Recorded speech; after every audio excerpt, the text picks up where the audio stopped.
Monsieur Asselineau, vous êtes mis de côté, voire censuré par la plupart des médias dominants, alors même que vous êtes candidat à l'élection présidentielle. Et ce, on va le voir, malgré un parcours qui fait de vous tout sauf un candidat fantaisiste. La Web TV Brest TV, fidèle à sa ligne éditoriale, en particulier de donner la parole à ceux qui n'ont pas accès à l'espace médiatique, a souhaité profiter de votre passage dans la région pour remédier un tout petit peu à ce déni de démocratie. Monsieur Asselineau, vous êtes diplômé d'HEC Paris, vous êtes sorti deuxième de la voie d'administration économique de l'École nationale d'administration, l'ENA, en 1985. Vous avez choisi le corps de l'inspection générale des finances, chargé de mission auprès du président du Crédit National, puis chef du bureau Asie-Océanie à Bercy, avant d'être appelé en 1993 comme conseiller pour les affaires internationales au cabinet de Gérard Longuet, ministre de l'Industrie et du Commerce extérieur du gouvernement Balladur. En juin 1995, vous devenez directeur du cabinet de Françoise de Panafieux, ministre du Tourisme dans le gouvernement Juppé I. Puis en janvier 1996, chargé de mission au cabinet d'Hervé de Charette, ministre des Affaires étrangères dans le gouvernement Juppé II. En 2007, vous fondez l'Union populaire républicaine, l'UPR, qui s'est principalement développée sur Internet et par le bouche à oreille, malgré la censure dont vous faites l'objet. En décembre 2011, vous annoncez votre candidature à l'élection présidentielle de 2012. Ce parcours dans différents gouvernements de droite fait-il de l'Union populaire républicaine un parti de droite ? Pouvez-vous nous présenter ce parti et en quoi se distingue-t-il des autres partis politiques existants ? Alors d'abord, merci beaucoup de me donner la parole. C'est effectivement, même si Brest TV n'est pas TF1, je remercie Brest TV de m'inviter parce que je crois que ce que vous faites est très important pour la démocratie en France, où on tend actuellement à limiter de plus en plus la campagne présidentielle à quelques candidats qui sont présélectionnés. Alors pour répondre à votre question, j'ai effectivement été un haut fonctionnaire et j'ai eu le parcours traditionnel d'un haut fonctionnaire, c'est-à-dire que quand un haut fonctionnaire travaille bien, si j'ose dire, eh bien on l'appelle pour faire du cabinet ministériel et il s'est trouvé que j'ai fait du cabinet ministériel avec les ministres que vous avez rappelés, ce qui a donné une coloration dite de droite à ma carrière, que je ne renie pas d'ailleurs, mais qui est très limitative par rapport à la suite des événements.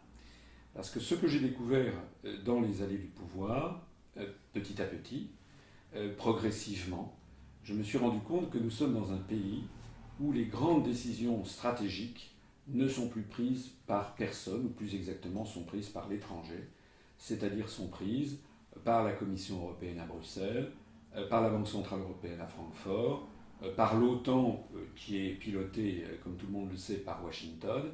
Et donc en réalité, le vrai pouvoir a été dérobé aux Français sous la présentation futuriste, aimable, sympathique, généreuse de la construction européenne.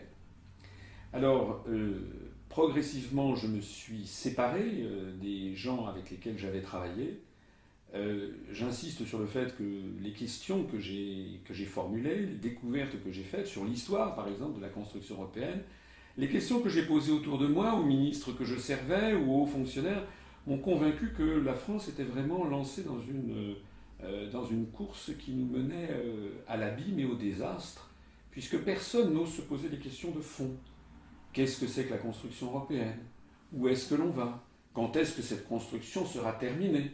Ça fait quand même, aujourd'hui, ça a été lancé, comme vous le savez, par la déclaration Schuman de 1950, ça fait donc maintenant 62 ans. Il serait peut-être temps de faire un bilan de cette opération. J'ai découvert aussi petit à petit que nous sommes dans un pays où tout le monde critique l'Europe, mais où personne, jamais, ne propose d'en sortir.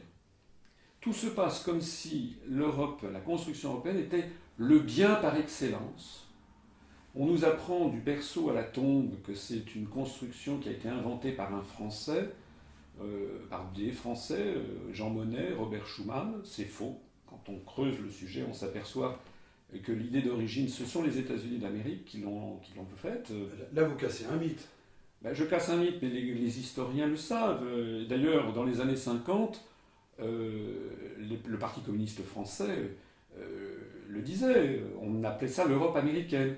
Vous savez qu'après la Seconde Guerre mondiale, il y a eu un partage, après les conférences de Yalta, de Téhéran, de Potsdam, il y a eu un partage de l'Europe entre l'Europe soviétisée, sous influence soviétique, et puis l'Europe sous influence américaine, avec le rideau de fer.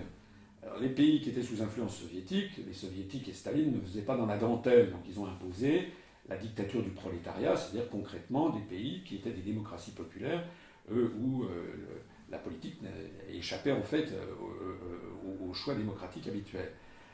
Dans la partie occidentale, les Américains ont agi plus finement, parce qu'il y avait des démocraties qui étaient installées depuis un certain nombre de décennies, et aussi parce qu'il y avait des mouvements de gauche importants, et des partis communistes en France par exemple, ou en Italie, qui étaient très puissants. Et donc pour agir plus finement, ils ont imposé progressivement leur mainmise sur l'Europe occidentale, non pas comme si ça émanait d'eux, mais par des hommes de paille qui étaient Robert Schuman, Jean Monnet, Konrad Adenauer en Allemagne, Alcide de Gasperi en Italie, et qui en fait ont été, si j'ose dire, les pères porteurs de l'idée de la construction européenne, comme si c'était une idée qui émanait des Européens, alors qu'en fait, j'espère qu'on aura l'occasion d'en reparler, elle servait les intérêts stratégiques des États-Unis.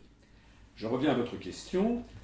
J'ai donc découvert qu'il y a une loi du silence générale en France sur qui a inventé la construction européenne, qui l'a financée. On sait maintenant, par des documents déclassifiés de l'administration américaine, que les services d'influence américains ont continuellement soutenu cette opération. Je ne sais pas si vos auditeurs le savent, mais ce sont les États-Unis qui ont imposé l'ouverture et l'adhésion des 10 nouveaux pays de l'Est en 2005, qui sont d'ailleurs entrés d'abord dans l'OTAN avant d'entrer dans l'Union européenne.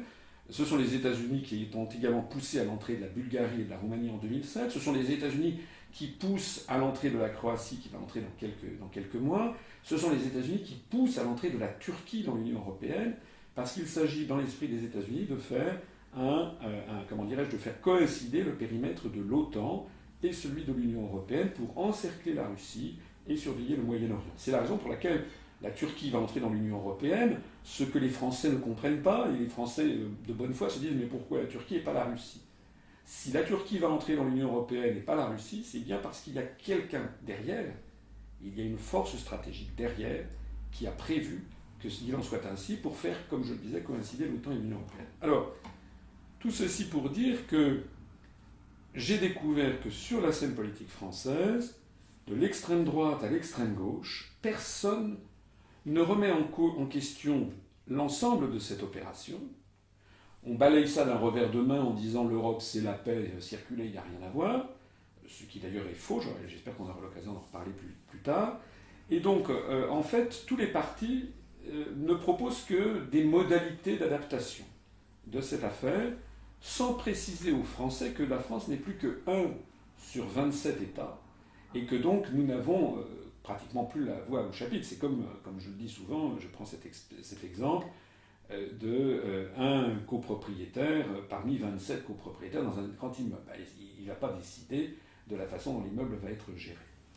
C'est donc la raison pour laquelle, le 25 mars 2007, le jour du 50e anniversaire, jour pour jour, du traité de Rome, créant la Communauté économique européenne, j'ai donc créé l'UPR, qui est un mouvement politique qui se veut, et qui d'ailleurs est au-dessus du clivage droite-gauche. C'est un rassemblement provisoire. Je ne prétends pas avoir créé un mouvement politique qui va durer des décennies entières. C'est un rassemblement provisoire de tous les Français et les Françaises, de droite, du centre, de gauche, d'extrême gauche, et qui se rassemblent pour faire sortir la France de l'Union européenne, de l'euro et aussi de l'OTAN, et qui nous entraînent vers des guerres néocoloniales. Alors, je sais bien quelle est la réaction de mes compatriotes lorsque on propose de sortir de l'Union européenne.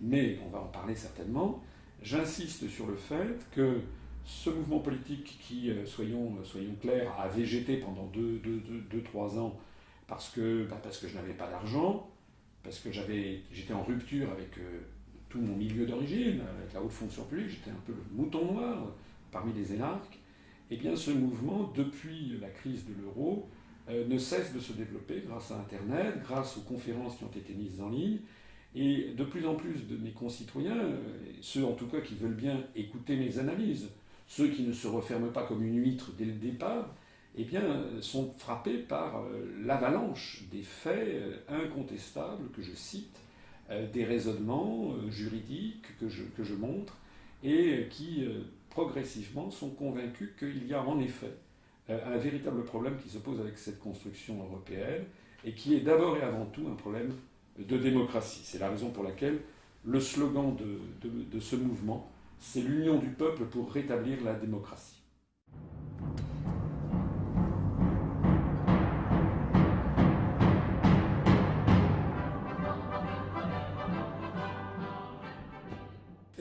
D'abord, je permets d'insister sur le fait qu'il n'y a aucun parti politique en France qui propose aux Français de sortir de l'Union européenne. On veut faire croire que le Front National voudrait sortir de l'Union européenne.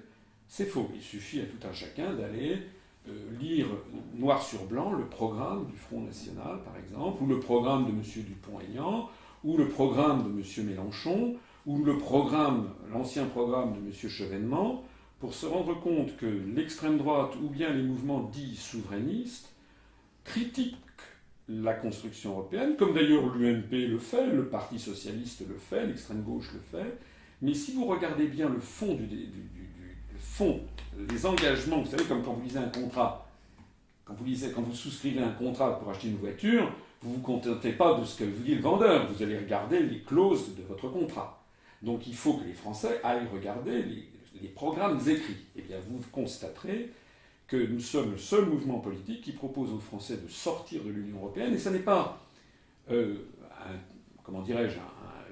foucade, c'est pas un coup de menton, c'est pas une folie passagère, parce que nous nous fondons sur un article, qui est l'article 50 du traité sur l'Union européenne, qui précise justement comment un État peut sortir de l'Union européenne. Donc déjà, la première chose que je voudrais dire à mes concitoyens, c'est que on peut sortir de l'Union européenne puisqu'il y a un article, l'article 50, qui le prévoit. Donc vous rejetez l'argument d'avoir des positions proches du Front National ou de partis extrêmes, et vous allez même jusqu'à dénoncer l'Union européenne comme une construction racialiste nous menant à un nouvel apartheid. Alors là, ça demande quelques explications. Oui, ça demande des explications. Alors, j'ai pas peut-être totalement terminé quand même sur l'affaire du Front National. Parce que depuis que le mouvement se développe, j'ai fait beaucoup d'interventions sur Internet, et je suis apparu comme extrêmement critique du Front National, à telle sorte d'ailleurs que beaucoup de militants lepénistes considèrent que je suis leur bête noire. Pourquoi ? Parce que je dénonce le Front National comme personne jamais sur la scène politique française a dénoncé le Front National depuis 29 ans, c'est-à-dire depuis 1983, qu'à la faveur d'une élection municipale à Dreux, on a orchestré la médiatisation du Front National. Ce que je dénonce dans le Front National, ça n'est pas du tout ce que dénoncent les autres partis qui disent « oulala, c'est un parti terrible, etc. » Je dis que ce Front National est un agent de perpétuation du système et qu'il est médiatisé de façon délibérée par les grands médias français pour justement être un repoussoir. Ce n'est pas d'ailleurs une invention de moi, c'est une invention de toutes les agences de manipulation de l'opinion venues d'outre-Atlantique qui sont fondées sur ce qu'on appelle la reverse psychologie. Ça veut dire quoi ? Ça veut dire qu'en les psychanalystes appellent ça un mauvais objet. En France, quand il y a une idée politique dont on ne veut pas débattre, dont on ne veut pas que les Français débattent ou s'emparent, eh bien c'est très simple. Il suffit de demander à la famille Le Pen, le père Le Pen, la fille Le Pen, le gendre Le Pen, M. Alliot, la petite-fille Le Pen, Madame Marion Maréchal Le Pen, puisque c'est une SARL où sévit un népotisme extraordinaire, c'est en fait une famille qui a mis la main sur ce mouvement politique, eh bien, il suffit de faire porter cette idée par l'un des membres de la famille Le Pen pour qu'aussitôt 80% des Français soient horrifiés. Pourquoi ? Parce que par ailleurs, la famille Le Pen s'ingénie tous les 6 mois ou tous les 3 mois à faire par ailleurs ce que l'on appelle un dérapage qui va immédiatement révulser, moi le premier, révulser 75, 80, 85% des Français. C'est le cas du ballon d'Autriche récent ? C'est le cas de Madame Le Pen. Tout le monde, les Français ont pu remarquer que, alors que nous sommes en pleine campagne présidentielle, Madame Marine Le Pen a trouvé malin d'aller faire des danses, d'aller participer à un bal à Vienne, avec le parti d'extrême droite autrichien FPE, dirigé par M. Strache, et également avec la présence de membres du NPD allemand, qui est le parti néo-nazi. Et en plus, ce bal a fait un scandale en Autriche, où il y a eu des gigantesques manifestations, avec des hélicoptères qui surveillaient la ville, avec des quantités de policiers partout pour maintenir l'ordre, parce que ce bal où participaient des néo-nazis se tenait le jour anniversaire du 63e anniversaire de la libération du camp d'Auschwitz et le jour de la commémoration du génocide juif. Alors, la question que devraient se poser les électeurs du Front National, c'est pourquoi Mme Le Pen a-t-elle trouvé judicieux et opportun de participer à cette opération qui allait, bien entendu, faire un scandale. De la même façon que pourquoi, il y a 6 mois, M. Le Pen a trouvé des justifications, vous vous rappelez sans doute, au tueur norvégien, vous savez, qui avait tué 70 personnes d'un coup. M. Le Pen a trouvé que c'était finalement assez justifié compte tenu du nombre d'immigrés. Et puis, quelques mois auparavant, Mme Le Pen avait dit que les immigrés en France étaient une armée d'occupation. Donc tout ceci est fait de façon délibérée, et si vous me permettez cet adjectif, de façon vicieuse. Parce que ça veut dire que l'on met dans l'esprit des Français que l'idée de sortir de l'euro, par exemple, ou l'idée de critiquer au point de sortir de l'Union européenne, serait à peu près comparable au fait d'avoir des sympathies pour le Troisième Reich, ou d'être antisémite. Bon. Donc c'est pour ça que nous dénonçons le Front National comme un élément décisif du système, puisqu'il interdit les débats. S'agissant de l'euro, on aura peut-être l'occasion d'en parler, 2 des plus grands prix Nobel d'économie actuels, 2 Américains, Paul Krugman, Joseph Stiglitz, ont très récemment, et pour le dernier d'entre eux c'était il y a quelques jours, annoncé qu'il fallait absolument sortir de l'euro. Joseph Stiglitz, prix Nobel d'économie américain, a dit « Les pays qui sortiront les premiers de l'euro seront ceux qui s'en sortiront le mieux ». Eh bien en France, ce débat fondamental, c'est un débat à la fois technique, politique, monétaire, avec des implications financières colossales, ce débat en France est réservé à la télévision, à Madame Le Pen, pour qu'elle dise ça, et puis qu'après elle fasse un dérapage pour parler des immigrés. Donc du coup, alors que c'est un vrai sujet, 85% des Français se disent « Oh là là, je ne peux pas être pour la sortie de l'euro, puisque par transitivité, si j'ose dire, ça voudrait dire que je suis le pénis et donc que j'approuve les propos immondes qui sont tenus de temps en temps par la famille Le Pen. » Voilà, donc ça c'est un point tout à fait important. Sortir de l'Union européenne, sortir de l'euro, que d'ailleurs, Madame Le Pen, c'est le paradoxe est extraordinaire, parce qu'en plus, elle ne le propose pas. Nous proposons de sortir de l'Union européenne par l'application de l'article 50, je le disais tout à l'heure, et nous expliquons aux Français que ce débat n'a strictement rien à voir avec les prises de position du Front National, et tant que nous aurons 15% des électeurs qui se laisseront prendre au piège du Front National, eh bien la situation française sera bloquée au profit justement de ce qu'ils croient dénoncer.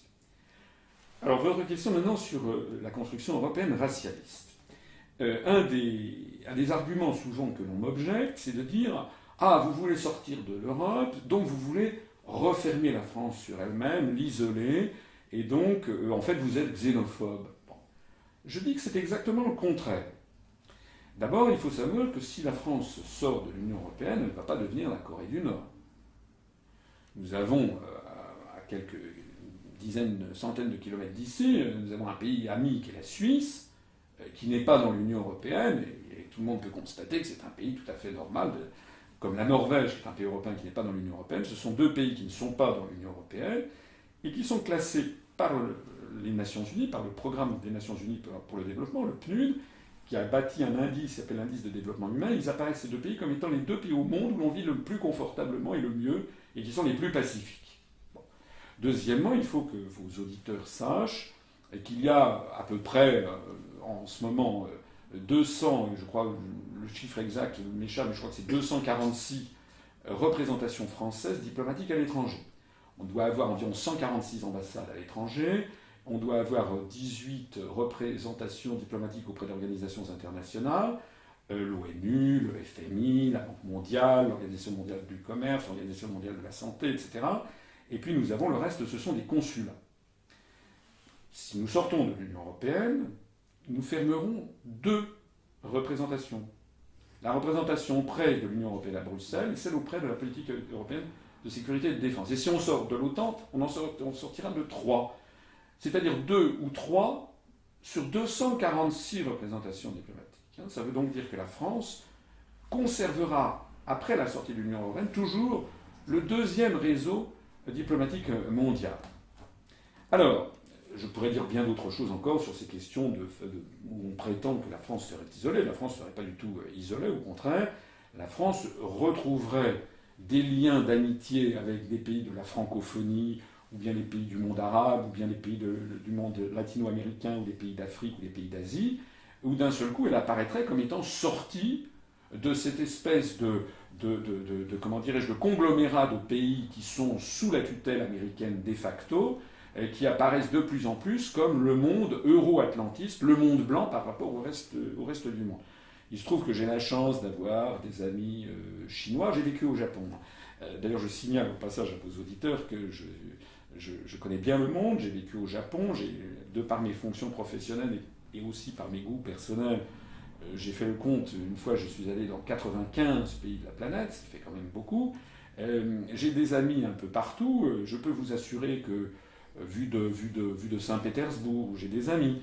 Vu de Pékin, vu d'Égypte, vu de Tunis, vu de Brasilia, de Rio, de Mexico, eh bien, ou de Buenos Aires, et vous avez beaucoup d'amis de la France qui disent « Mais qu'est-ce que vous êtes en train de devenir? Où est la France que nous aimions? Où est la France de Gaulle, celle qui savait tenir tête à l'Empire américain? Qu'est-ce que c'est qui vous est arrivé ?» Donc, il faut bien comprendre ça. Ce qui nous est arrivé, c'est que nous avons été englués dans une construction qui nous met à la merci des décisions de Washington. Et quand je dis ça, ce n'est pas que je suis un anti-américain par principe.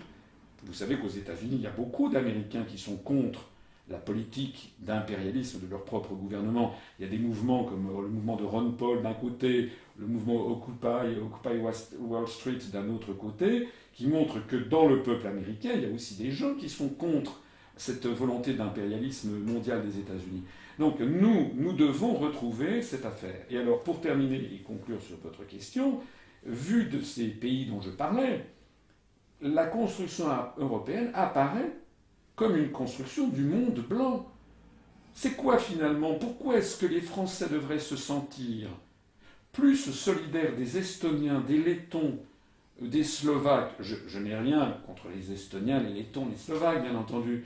Mais il se trouve que l'histoire a fait en sorte que nous n'avons pas la même langue, que nous avons des histoires où on ne s'est pas connus, que nous avons des échanges très faibles, que nous avons très peu de ressortissants lettons ou estoniens ou slovaques en France, alors que nous avons des liens très étroits, très importants avec les pays qui ont été les colonies françaises, notamment avec l'Algérie, le Maroc, la Tunisie, le Sénégal, le Mali, les pays d'Afrique, mais aussi Haïti, ou l'ex-Indochine française. Voilà.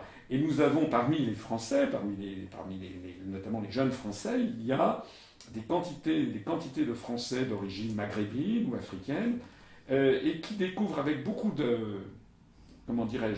d'enthousiasme l'UPR, parce que nous sommes un mouvement qui leur dit il n'y a pas de raison pour que la France se coupe de ces pays. Vous savez que le Maroc avait demandé à entrer dans l'Europe, on lui a dit il n'en est pas question. Alors, je peux comprendre qu'on dise oui, ça n'a pas de vocation à entrer dans l'Europe, mais qu'est-ce qu'on ressent les Marocains? Mais ils ressentent le fait que la construction européenne, elle fait un partage dans le monde entre les pays serviettes, si j'ose dire, qui sont les pays du monde blanc, et puis les pays torchons, qui sont le reste, dont on n'a rien à faire. Alors, c'est très grave ce que je dis, c'est vraiment très grave, parce qu'effectivement, on voit que l'idée européenne est en fait, qui a pu être présentée dans les années 50 comme une ouverture sur le monde, ce qui a été en partie vrai.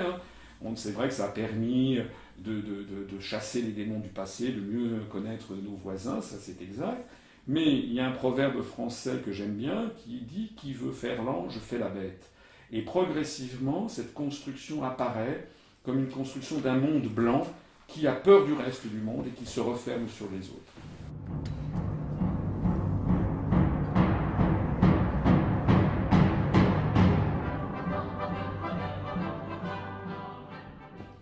Alors Alors pour rendre la parole aux Français, oui, d'abord, on n'est plus tout à fait en démocratie. On n'est même plus du tout en démocratie. Je sais que les gens peuvent sursauter quand je dis ça, mais vous savez, il y a un point qui est très important. Ce n'est pas parce qu'il y a plusieurs partis politiques qu'un pays est démocratique. Par exemple, dans la Tunisie du président Ben Ali, il y avait 3 partis politiques. En Allemagne de l'Est, autrefois, il y avait 3 partis politiques. En République populaire de Chine, aujourd'hui, il y a 9 partis politiques. Donc le pluripartisme n'a rien à voir avec la démocratie, parce que si tous les partis politiques disent la même chose, ou sont sous l'autorité d'une même idéologie, il n'y a plus de démocratie. Voilà. Donc les Français, de plus en plus, en nombre de plus en plus important, se rendent compte qu'en fait, entre l'UMP et le Parti socialiste, il n'y a plus beaucoup de différence. Il n'y a même presque plus de différence du tout. Alors je me suis intéressé à cette question parce que moi je suis un grand républicain, un grand amateur de la démocratie, et je n'aime pas le discours qui consiste à dire tous pourris, parce que ça c'est en général un discours qui fait le lit de l'extrême droite.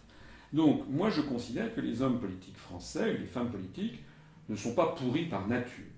Les Français se disent, mais comment se fait-il que quand on vote à droite, quand on vote à gauche, au bout du compte, on a toujours la même politique dont on ne veut pas. La réponse à ça, et c'est ça qu'il faut que les Français comprennent, c'est que tous les grands choix politiques français, en matière économique, sociale, monétaire, financière, budgétaire, diplomatique, militaire, même culturelle, eh bien désormais ont été, en matière d'immigration également, tout ceci a été transféré petit à petit, par le traité de Rome, par le traité de Maastricht, par le traité d'Amsterdam, par le traité de Nice, et enfin par le traité de Lisbonne, on a transféré ceci à d'autres instances qui sont celles dont je parlais tout à l'heure, à Bruxelles pour la Commission européenne, à Francfort pour la Banque centrale européenne, à Washington pour l'OTAN et autres. Alors, on a présenté ça aux Français comme si c'était quelque chose de fantastiquement moderne, comme si c'était le sens de l'histoire, on va construire l'Europe et tout. Et on a dit, mais ce ne sont que des simples transferts de souveraineté. Mais c'est l'essentiel. Vous savez ce que c'est si je vous demande, par exemple, de me donner un transfert de souveraineté sur votre portefeuille? Ben, ça veut dire que vous allez me donner votre portefeuille, c'est moi qui vais dépenser votre argent à votre place. C'est ça un transfert de souveraineté, c'est une perte de pouvoir. Alors il ne faut pas s'étonner maintenant. Avec le temps, progressivement, ces traités commencent à faire leur effet, et progressivement les Français se rendent compte que nous avons systématiquement la même politique. Elle n'est plus décidée par M. Sarkozy. Comme demain, si M. Hollande est élu, puisque tout est fait pour que M. Hollande soit élu prochain président de la République, et si demain M. Hollande est élu, nous aurons la même politique. Et je prends rendez-vous avec les électeurs du Parti socialiste qui nous écoutent aujourd'hui. Je prends rendez-vous avec eux pour dans un an, où ils diront, si M. Hollande est élu, mais qu'est-ce qui se passe? Il a trahi ses engagements. Non. Il ment actuellement aux Français, comme ment M. Bayrou, comme ment M. Sarkozy, parce qu'il ne dit pas aux Français que les pouvoirs ont été volés aux Français et transférés à l'Union européenne. Donc, c'est la raison pour laquelle je propose aux Français de sortir de l'Union européenne. Ça n'est pas par xénophobie, par racisme, par nostalgie, par bellicisme ou autre. C'est tout le contraire, c'est justement pour qu'on rende aux Français leur choix à décider de leur avenir collectif. C'est la raison pour laquelle, d'ailleurs, il y a des Français de droite, du centre et de gauche qui viennent dans notre mouvement, avec d'ailleurs maintenant une majorité de gens venus de gauche, d'ailleurs, je tiens à le souligner, mais il y a aussi des gens de droite et des gens du centre, et qui viennent dans notre mouvement parce qu'ils ont compris que ce que je dis, c'est l'essentiel. Il faut que nous récupérions les manettes. Sinon, ça n'a pas de sens. Françoise Luneau, une des particularités de votre façon de faire de la politique est très atypique de ce qui se pratique actuellement en France. Vous exposez à vos auditoires vos analyses, vos critiques et vos idées dans le cadre de conférences fleuves en utilisant la projection vidéo, en étayant chaque critique ou idée avec des arguments, des graphiques officiels, des articles de journaux, tous sourcés et vérifiables par tous. On est très loin des allégations, de la langue de bois et des sophismes. N'est-ce pas aussi l'une des raisons pour lesquelles vous seriez un peu boycotté par les grands médias, dans le sens où vous faites un véritable travail d'éducation populaire et un véritable devoir d'information que la plupart des journalistes, justement en vue, négligent, soit volontairement, soit par obligation, soit sous la pression directe ou sous-jacente de leurs employeurs. Est-ce aussi parce que vous êtes le seul parti indiqué clairement dans votre programme qu'il est nécessaire de reconnaître dans notre société un quatrième pouvoir, le pouvoir médiatique, ainsi que de rétablir la liberté de la presse dans son honneur et notamment son indépendance vis-à-vis des puissances financières et des influences étrangères? Ça rappelle un peu le programme du Conseil national de la résistance. Alors, il y a beaucoup de questions dans votre question. Elle est longue. Elle est quand même très longue. Bon, alors plusieurs choses à dire.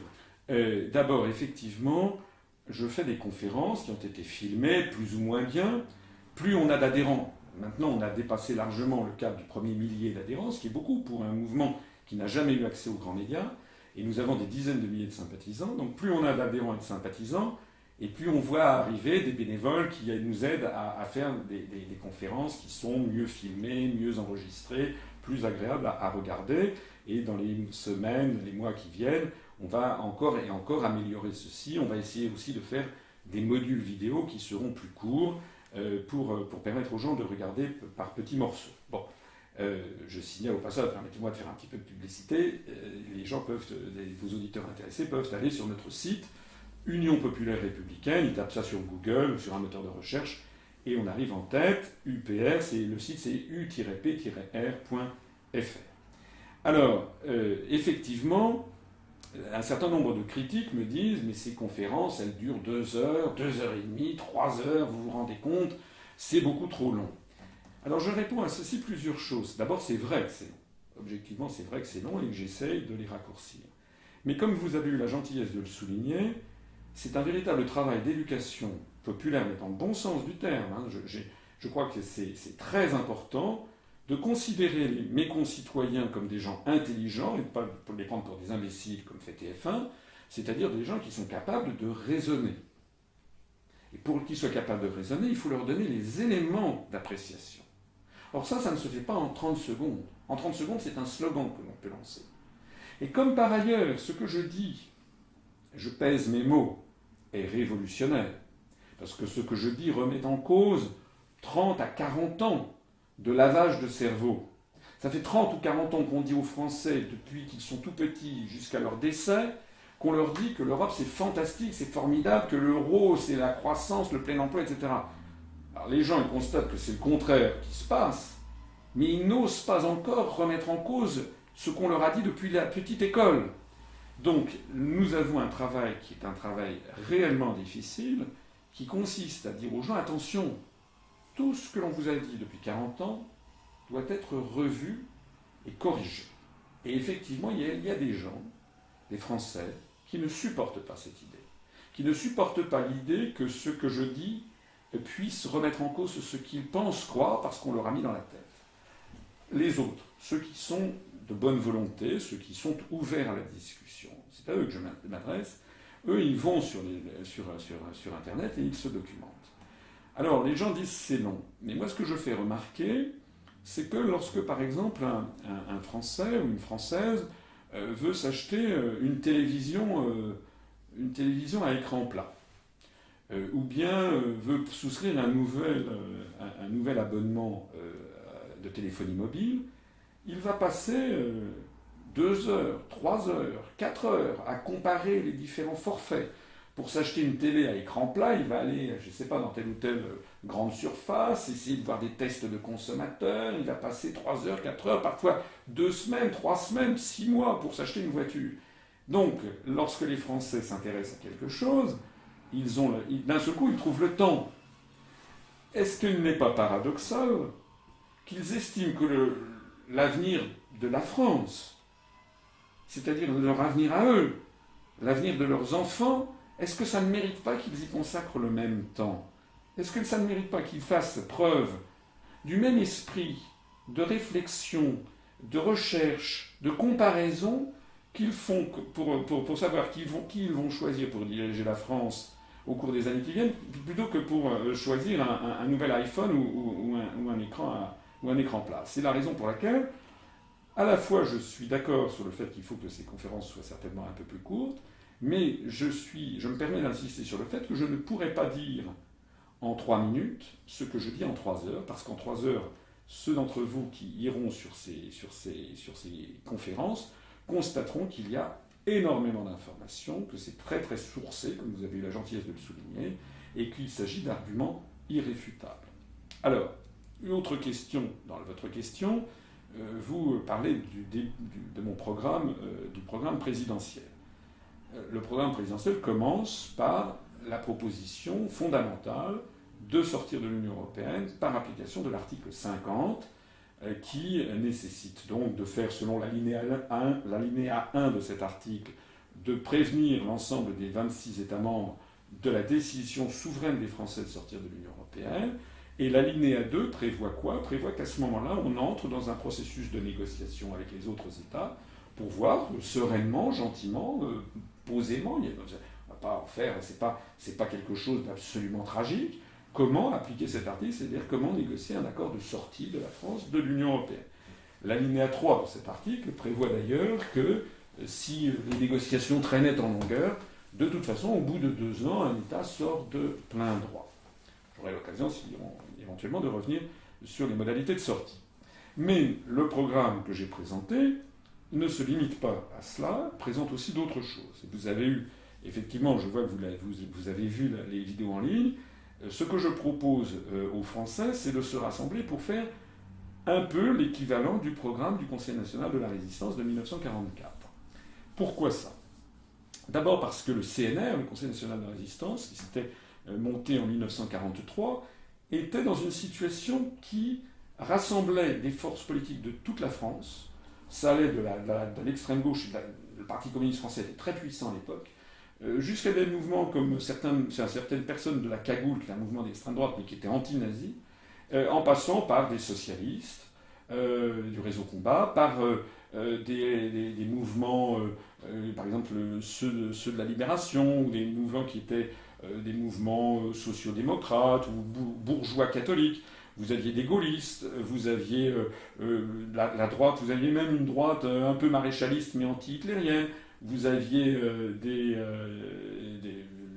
mouvements chrétiens démocrates. Donc vous aviez dans le CNR un rassemblement de toutes les forces politiques françaises, y compris d'ailleurs des syndicats, qui se rassemblaient avec un seul objectif, la libération de la France et de chasser l'ennemi. Et donc il s'agissait d'un mouvement qui visait à la récupération de la souveraineté. Alors évidemment, je sais que des gens vont me dire, mais quand même, on n'est pas comme sous l'occupation hitlérienne, il ne faut pas exagérer. Évidemment qu'on n'est pas comme sous l'occupation hitlérienne avec les horreurs commises par les nazis. Heureusement.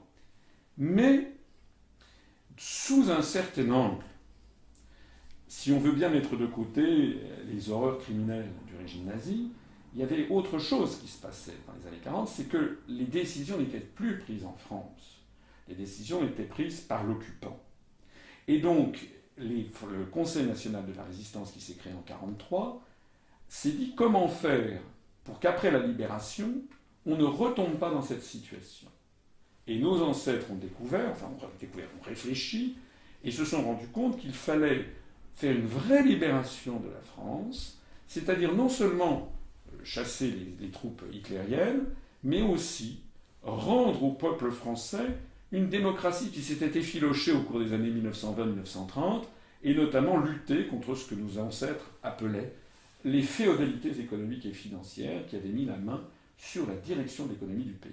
Vous savez, c'est un grand problème de l'histoire de France depuis Philippe Auguste, c'est qu'on a toujours une tension en France entre le chef de l'État, que ce soit un roi ou que ce soit un président de la République, et puis la tendance régulière de la France de sécréter des féodaux, c'est-à-dire des ducs, des marquis, des comtes, ou bien des parlements. Sous Louis XIV ou sous Louis XV, il y avait des luttes contre les parlements de province qui mettaient en cause l'autorité de l'État. Les rois, comme les grands rois, comme Saint-Louis, comme Henri IV ou comme Louis XIV, ont pris souvent des mesures pour essayer de court-circuiter les féodaux. Louis XIV avait trouvé le château de Versailles, vous vous rappelez, comme modalité pour rassembler la cour, comme ça il les avait et il pouvait faire prévaloir l'autorité de l'État. La République, avec la fête de la Fédération en 1790, a été justement de jouer le peuple contre les féodalités en abolissant justement les privilèges avec la nuit du 4 août 1789, vous connaissez tout ça. Donc, nos ancêtres du Conseil national de la résistance se sont dit la même chose. Il faut chasser les féodalités qui ont mis la main sur l'économie, sur un certain nombre d'entreprises de services qui devraient être des services publics, mais aussi sur les grands journaux. Et donc ils avaient proposé des mesures qui ont d'ailleurs été mises en œuvre à partir de 1944, du gouvernement présidé par Charles de Gaulle, mais aussi il y avait des communistes, où il y avait des forces vives de la nation. Et comme nous sommes un peu dans la même situation, je me suis inspiré de ce programme pour proposer aux Français, pour 2012, un programme de même nature. Alors, parmi les décisions qui avaient été prises à la Libération, il y avait justement de rendre, comme disaient nos ancêtres du CNR, rendre son honneur à la presse française en chassant les féodalités économiques et financières. Donc nous, ce que l'on dit, ce que je propose, c'est qu'il y a un véritable problème de démocratie en France, d'accès aux médias. Nous avons des journalistes qui, pour des raisons soit personnelles, soit professionnelles, soit parce qu'ils n'ont pas la possibilité de faire autrement, et nous avons des médias qui verrouillent complètement le débat public dans tous les domaines. Dans tous les domaines, on a une espèce, que ce soit par exemple sur l'euro, il est pratiquement impossible d'avoir un débat sur TF1 parce que tout est verrouillé, non seulement par les journalistes, mais par les commentateurs, les pseudo-experts qui viennent tous dire la même chose. Et pour faire peur aux Français, toc, et ben on leur sort Madame Le Pen, comme je le disais tout à l'heure, et qu'on agite et qui va dire une insanité sur la Seconde Guerre mondiale pour que tout le monde ait peur en disant « Ah oui, il faut vraiment rester dans l'euro ». Donc par exemple sur ce sujet, il serait tout à fait normal que se succèdent sur des très grandes chaînes de télévision des gens qui sont pour la sortie de l'euro, qui expliquent les avantages de la sortie de l'euro, les inconvénients de la sortie de l'euro, les inconvénients de rester dans l'euro, etc., que le débat soit ouvert. Alors pour cela, eh bien, je propose toute une série de mesures qui sont, je crois, très, très puissantes, très fortes. D'abord la renationalisation de TF1, parce que TF1 c'est la première chaîne de télévision française, elle joue un rôle essentiel dans le formatage de l'opinion publique, et donc il n'est pas normal que cette chaîne soit donnée à des intérêts privés, possédée par Bouygues, mais Bouygues n'est qu'un paravent, puisque Bouygues est possédée elle-même par notamment des fonds de pension américains, et donc il est totalement anormal qu'une chaîne qui est regardée par 12, 13, 15 millions de téléspectateurs aux 20 heures lorsqu'il y a un événement spectaculaire, eh bien, avec une telle force sur la formation de l'opinion publique, ça n'est pas normal que ça puisse être des fonds de pension américains, notamment, qui puissent influer dessus. Je propose également la renationalisation de Télédiffusion de France, et je propose également de restituer à l'agence France Presse le rôle qui lui avait été dévolu au moment du CNR de 1944, c'est-à-dire d'avoir une agence qui à la fois porte un regard français sur le monde, et à la fois vise à une objectivité qui nous change, par exemple, de ce que l'on voit actuellement. Actuellement, sur l'affaire, par exemple, des conflits en Libye ou en Syrie, l'agence France Presse est désormais complètement alignée sur le point de vue des grandes agences américaines, ou de Reuters, d'un britannique, ou d'Associated Press, relaie les déclarations, par exemple, de l'Observatoire du Conseil national de libération, je ne sais pas quoi, de Libye, ou de l'Observatoire syrien des droits de l'homme. Je ne dis pas qu'ils ne doivent pas le faire, mais je dis qu'ils doivent aussi, c'est la déontologie d'un journaliste, donner le point de vue de l'autre côté. Par exemple, il y a quelques jours, les pays occidentaux, enfin les États-Unis et l'Union européenne, ont déposé une motion sur l'affaire de la Syrie pour condamner les violences en Syrie. Je ne comprenez-moi bien, je ne suis pas là à défendre le régime syrien nécessairement, ni les violences, mais ce que j'observe, c'est que la Chine et la Russie ont mis leur veto, et qu'en France, on n'a pas expliqué pourquoi la Chine et la Russie ont mis leur veto. Alors la Chine et la Russie, ce sont deux très très grands pays. La Chine représente à soi seule 18 à 20% de l'humanité, des êtres humains sur Terre. La Russie est un très grand pays. Si vous connaissez le sujet un petit peu plus, vous apercevrez qu'un grand nombre, on a dit que les pays de la Ligue arabe avaient soutenu la motion occidentale. C'est une partie des membres de la Ligue arabe, mais des très grands pays arabes comme l'Irak, comme l'Égypte, comme l'Algérie, étaient contre cette motion. Mais tout ce débat, je prends cet exemple, ce débat a été complètement retiré de l'esprit des Français, de telle sorte que les grands médias jouent actuellement je suis désolé de le dire, mais un rôle non pas d'information honnête et loyale, comme ce que je veux, que ce soit dans le cas dans une démocratie mûre, comme devrait être la démocratie française, ils ont joué un rôle d'endoctrinement, comme on a connu aux pires périodes de notre histoire. Donc plus largement, par rapport à l'agence France-Presse, mais plus largement pour la France, vous souhaitez redonner quelque part une autre image de position occidentale. C'est-à-dire qu'il n'y a pas que la position américaine qui existe dans le monde occidental, mais la France peut avoir sa propre vision du monde et sa propre façon de représenter des valeurs occidentales. Absolument. Vous savez, je parlais tout à l'heure des amis que j'ai un peu à travers le monde. Vous en avez sans doute aussi, vous connaissez certainement, ou des Français d'ailleurs. Nous avons beaucoup de Français qui sont, comme je le disais tout à l'heure, originaires du Maghreb ou d'ailleurs, et qui, eux, ont un autre regard, parce qu'ils ont une partie de leur famille qui est restée dans leur pays d'origine, par exemple. Et eux, ils sont tout à fait d'accord avec ce que je dis.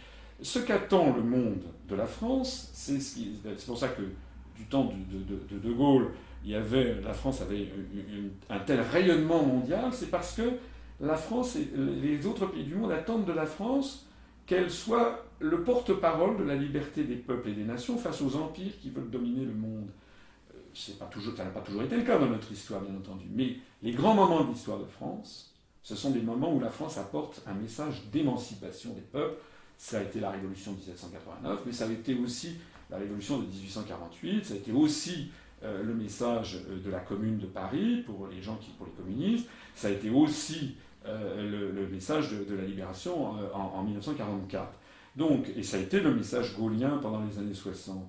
Donc, et ça a été, si je peux me permettre, le dernier écho de cette position, ça a été lorsque Dominique de Villepin, au Conseil de sécurité de l'ONU en 2003, s'est opposé à la position américaine sur la guerre en Irak en disant qu'il n'y avait pas d'armes de destruction massive prouvées en Irak, ce qui d'ailleurs s'est révélé exact. C'était un mensonge sur lequel les Américains ont entraîné une partie des pays d'Europe dans ce conflit, qui est un conflit illégal puisqu'il a été déclenché sans l'aval du Conseil de sécurité des Nations Unies.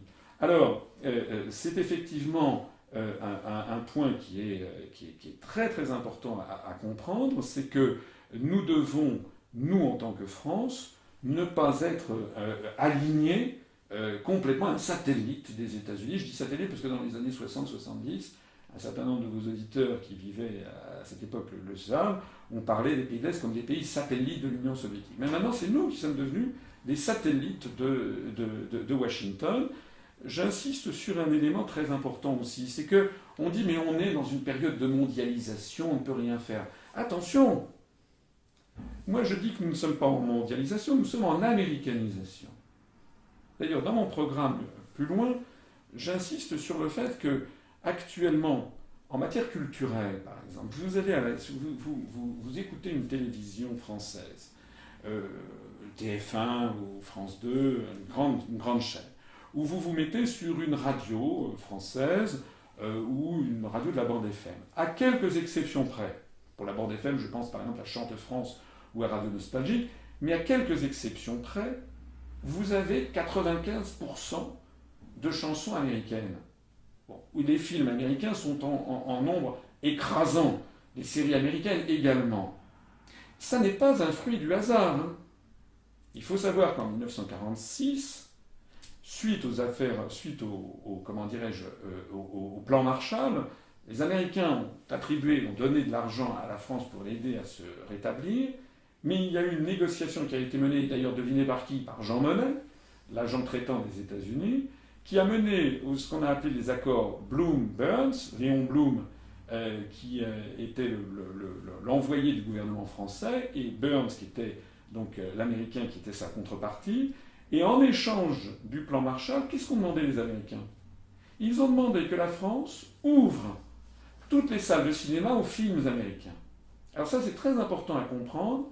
C'est la stratégie de domination américaine par ce qu'on appelle le soft power, comme on dit en américain, c'est-à-dire une espèce de puissance, et ça a été théorisé par un stratège américain qui s'appelle Zbigniew Brzezinski, dans son livre qui s'appelle Le Grand Échiquier, qui dit pour la première fois dans l'histoire du monde, les autres fois, depuis 3000 ans d'histoire, les autres empires avaient dominé le monde par la force.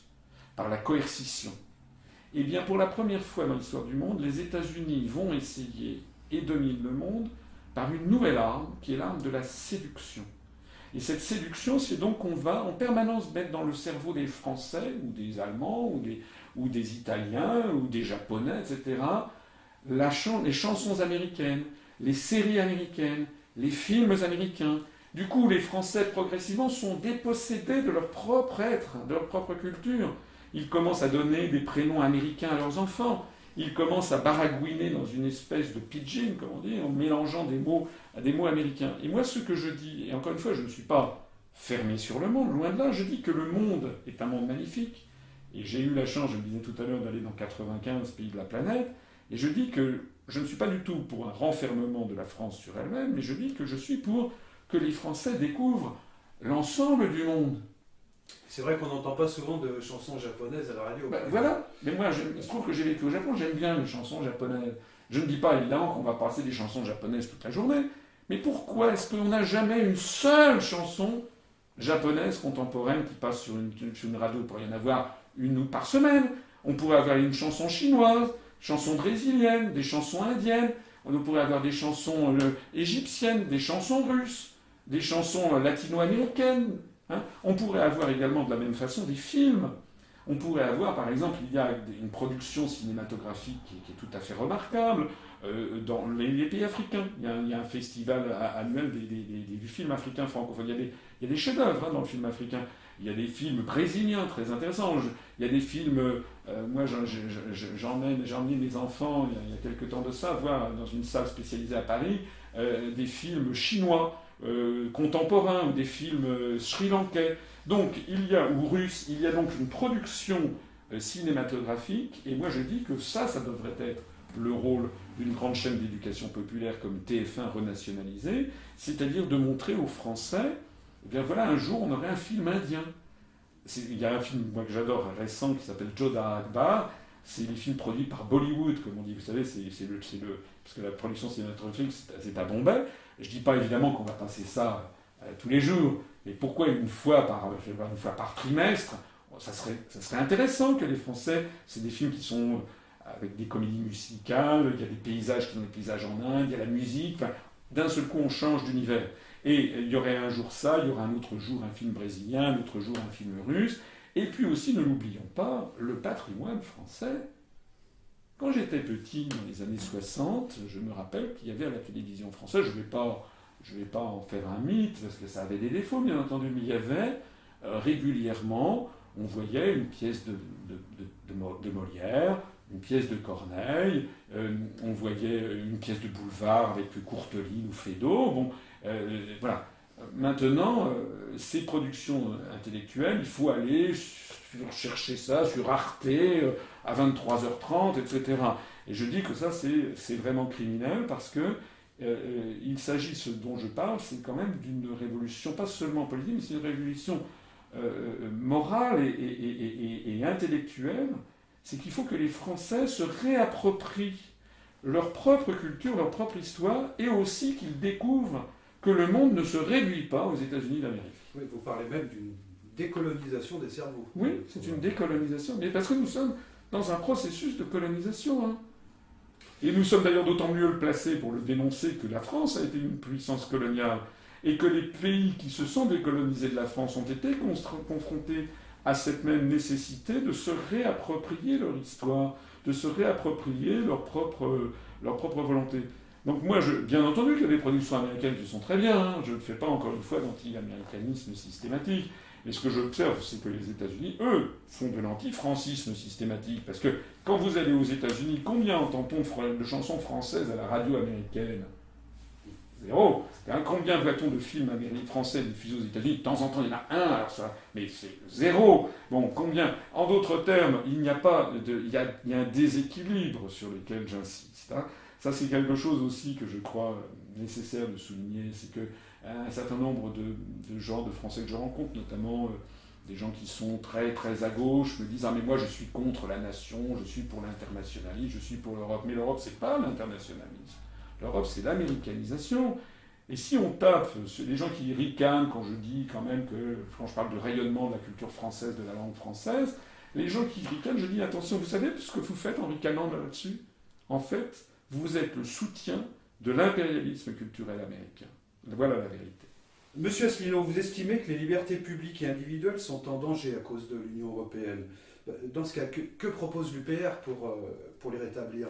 Alors, les libertés fondamentales sont en danger à la fois par l'Union européenne, je vais y venir dans un instant, mais aussi par des évolutions technologiques et leur utilisation qui est potentiellement très dangereuse, notamment sous l'influence américaine. Je pense par exemple aux conséquences que l'on mesure de plus en plus en France, parce que de plus en plus de mesures s'en inspirent du Patriot Act américain, qui a été adopté par les autorités américaines après les attentats du 11 septembre. Alors, ce pourquoi je dis que les libertés publiques sont en danger, c'est parce que, sous couvert de construction européenne, par exemple, on a remis en cause le principe de l'extradition.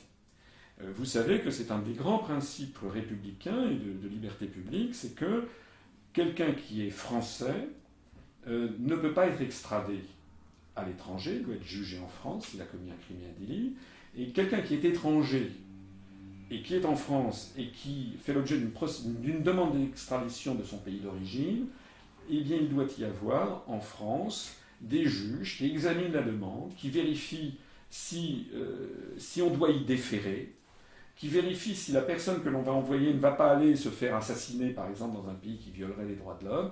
Donc c'est une garantie fondamentale des libertés publiques. C'est très très important parce que en Europe, tout au long de l'histoire de l'Europe, lorsque des gens ont été persécutés en Europe pour leurs idées dans tel ou tel pays, ils ont trouvé souvent à se réfugier dans un autre.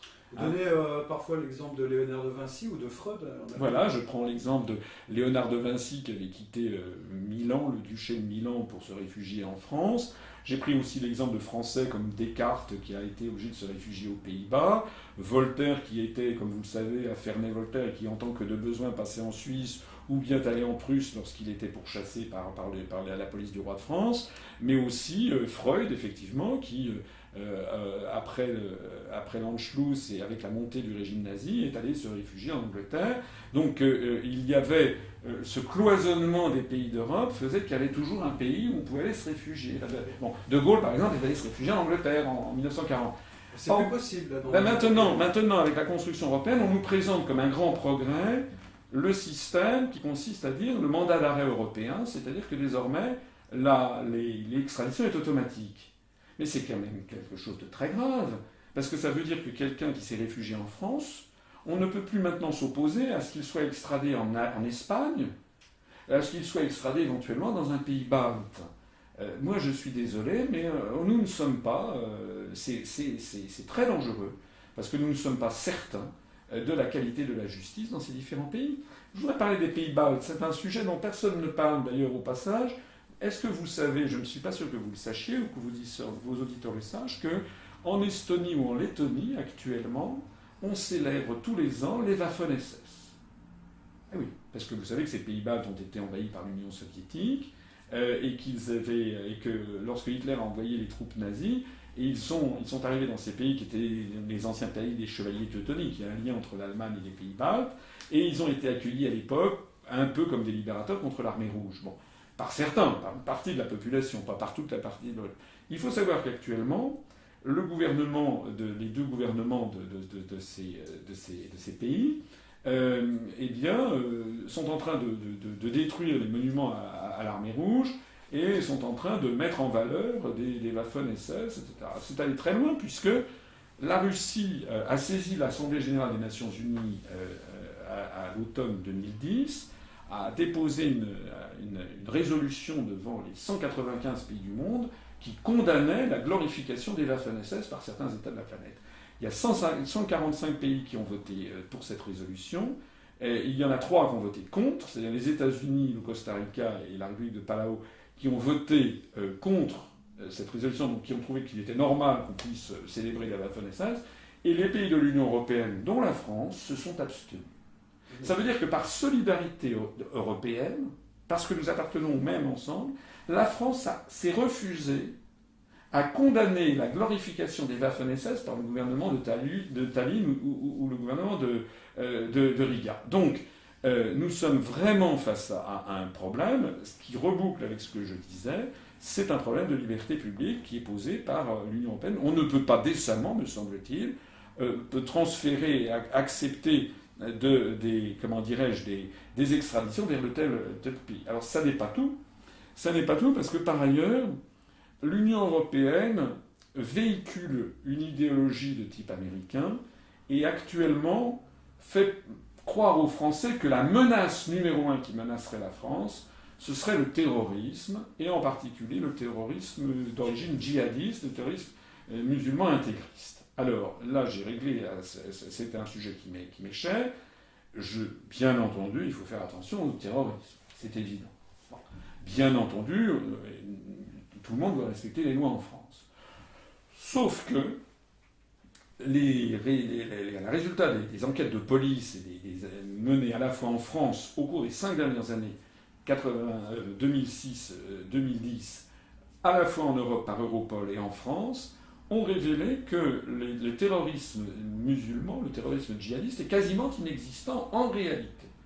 On en parle beaucoup, mais en réalité, il est quasiment inexistant. En France, par exemple, il n'y a eu aucun acte de terrorisme djihadiste au cours des 6 dernières années. Bien. En revanche, il y a eu beaucoup d'actes terroristes en France, enfin relativement beaucoup, et d'après les statistiques de la police, 95% de ces actes émanent de mouvements dits autonomistes ou indépendantistes, corse ou basques, et les 5% restants sont des actes terroristes purement mafieux. Alors, dans ces conditions, je dis qu'on a un problème de présentation des choses. Bien sûr, il faut faire éventuellement attention au terrorisme djihadiste, mais en réalité, c'est une menace qui n'existe pas, pour l'instant, qui ne s'est pas concrétisée. Je ne dis pas qu'elle n'existe pas, je dis qu'elle ne s'est pas concrétisée. Et en revanche, les actes terroristes émanent d'autres organisations. Et puis, de toute façon, le terrorisme, même si on en parle beaucoup, ne représente quand même pas la préoccupation numéro 1 des Français. La préoccupation numéro 1 des Français, c'est la disparition des emplois dans l'agriculture, dans l'industrie, dans les services. C'est la baisse de leur niveau de vie, c'est la destruction des services publics. C'est ça les menaces. Et c'est sans parler également de l'augmentation de la dette publique et autres. Donc les menaces, elles sont là, et c'est à ça qu'on devrait s'intéresser en premier. Voilà. Alors, au nom de cette lutte contre le terrorisme, que l'on met en avant comme si c'était la principale menace, des mesures qui sont des mesures que je considère comme inquiétantes pour les libertés publiques sont prises. Par exemple, vous allez dans les grandes villes de France, si vous prenez à Paris, à Lyon, à Marseille, à Bordeaux, dans les gares, vous avez des soldats en armes. Voilà. C'est le plan Vigipirate. Ce plan Vigipirate, je ne suis pas contre le principe même du plan Vigipirate s'il y a une menace avérée, mais maintenant, le plan Vigipirate est permanent. Vous savez, nos aïeux d'il y a, je sais pas, les Français qui vivaient en 1950-1960, ils seraient stupéfaits s'ils arrivaient à Paris aujourd'hui. Ils verraient des soldats en armes partout. Bon, donc moi je dis, ce plan Vigipirate, il faut qu'il y ait des limites. On ne peut pas avoir un plan Vigipirate permanent. De la même façon que nous avons maintenant une installation de caméras de surveillance dans un nombre d'endroits de plus en plus impressionnant. J'ai présenté, lors de mon programme présidentiel, j'ai présenté la carte, le maillage des caméras de surveillance dans Paris. Mais c'est inouï. Vous en avez à tous les coins de rue. Alors, par étendument, c'est au motif de surveiller la circulation automobile, de surveiller... Mais quand même, nous sommes en train de devenir dans un univers de type, comme on dit, orwellien. Vous savez, de ce livre un romancier qui s'appelait George Orwell, et qui avait écrit un livre qui s'appelait 1984, et qui présentait une société totalitaire effrayante, où tout le monde était surveillé à tout instant de ses actes de la vie quotidienne et de la vie tout court.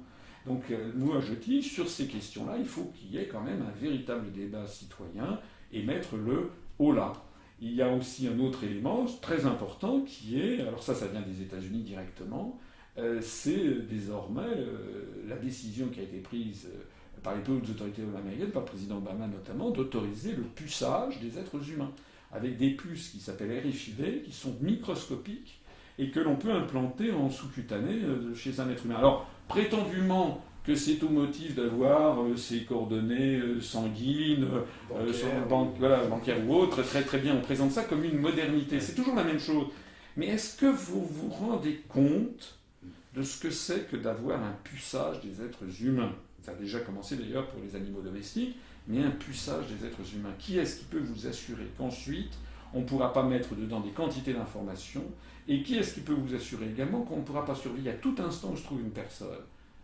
C'est ça que ça permet. Donc, dans mon programme présidentiel, je propose, et je crois que c'est un sujet de très très grande ampleur, parce que je ne pense pas seulement à moi, hein, ni à vos auditeurs, je pense à nos enfants, à tous, à nos petits-enfants. Parce que si en ce moment on ne fait pas attention à ça, qu'est-ce qu'on va laisser à nos petits-enfants, à nos arrière-petits-enfants dans 80 ans? Est-ce qu'on ne va pas leur laisser un univers totalitaire comme on n'en a jamais connu sur Terre, hein, avec une surveillance de tout être humain à tout instant? Donc dans mon programme présidentiel, je propose l'interdiction du puçage, de tout puçage des êtres humains, et je propose même une saisine de l'Organisation des Nations Unies pour que ce soit une interdiction universelle qui s'applique, c'est qu'on n'a pas le droit de pucer un être humain.